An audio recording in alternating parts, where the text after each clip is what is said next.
Hi!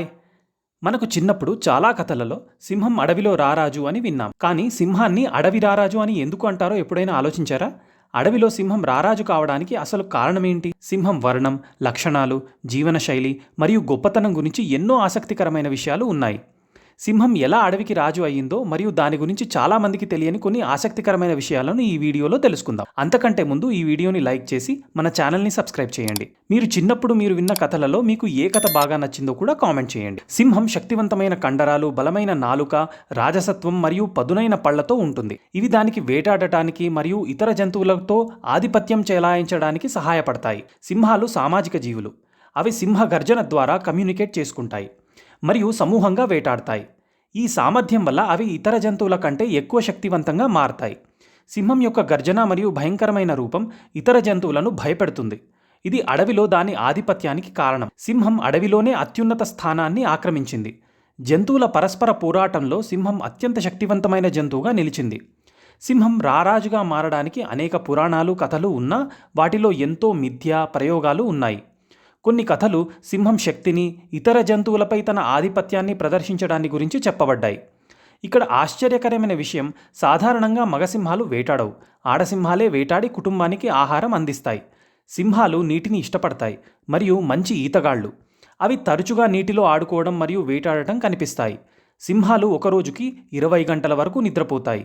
అవి తమ శక్తిని నిలుపుకోవడానికి ఇంత ఎక్కువ నిద్ర అవసరం. సింహాలు సాధారణంగా గోధుమ రంగులో ఉంటాయి, కానీ కొన్ని సింహాలు తెల్లగా లేదా నలుపు రంగులో కూడా ఉంటాయి. సింహాలు తమ కుటుంబ సభ్యులతో చాలా స్నేహంగా ఉంటాయి. అవి ఒకరినొకరు శుభ్రపరుచుకుంటాయి మరియు ఆడుకుంటాయి. సింహం యొక్క గర్జనను 5 కిలోమీటర్ల దూరం వరకు వినవచ్చు. ఇది వారి భూభాగాన్ని మరియు ఇతర జంతువులకు హెచ్చరిక ఇవ్వడానికి ఉపయోగించబడుతుంది. రాత్రి వేళలో కూడా సింహానికి చాలా బాగా కనిపిస్తుంది.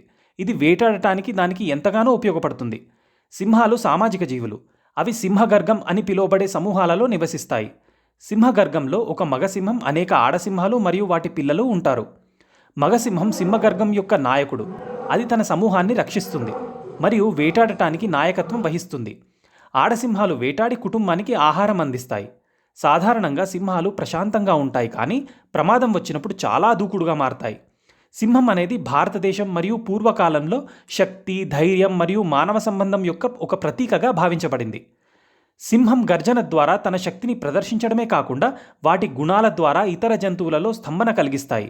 కొన్ని సంస్కృతి కథల్లో కూడా సింహం బలవంతంగా ఉన్నాడు మరియు తన సామర్థ్యంతో రాజుగా దర్శనమిచ్చాడు. ఒక కాలంలో సింహాలు క్రూరమైన ప్రవర్తనను చూపిస్తూ ఉండేవి.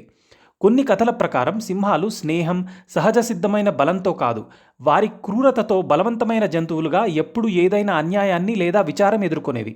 ఈ అంశం వల్ల కూడా ఈ జంతువు రారాజు అనే పేరు తెచ్చుకుంది. పురాణాలలో సింహం రారాజుగా పేరు తెచ్చుకున్నది ముఖ్యంగా పురంజయుడు అనే పాత్రతో. ఆయన ధర్మ మార్గాన్ని వదిలి దుష్టవ్రతాన్ని ఆచరించడం ప్రారంభించాడు. నిబంధనలు, సత్యం వదిలి ఆత్మవిస్మరణకు వెళ్లిన సమయంలో ఆయన జవాబు ఇవ్వడానికి సింహం వంటి జంతువులను తలపించింది. ప్రస్తుతం సింహాల జనాభా ప్రమాదకరంగా తగ్గిపోతుంది. దీనితో పలు సింహాల రక్షణ కార్యక్రమాలు ప్రపంచవ్యాప్తంగా కొనసాగుతున్నాయి. మానవులు సింహాన్ని శక్తి, ధైర్యం మరియు రాజ్యం యొక్క చిహ్నంగా భావించారు. ఈ కారణంగా సింహం అనేక సంస్కృతులలో రారాజుగా వర్ణించబడింది.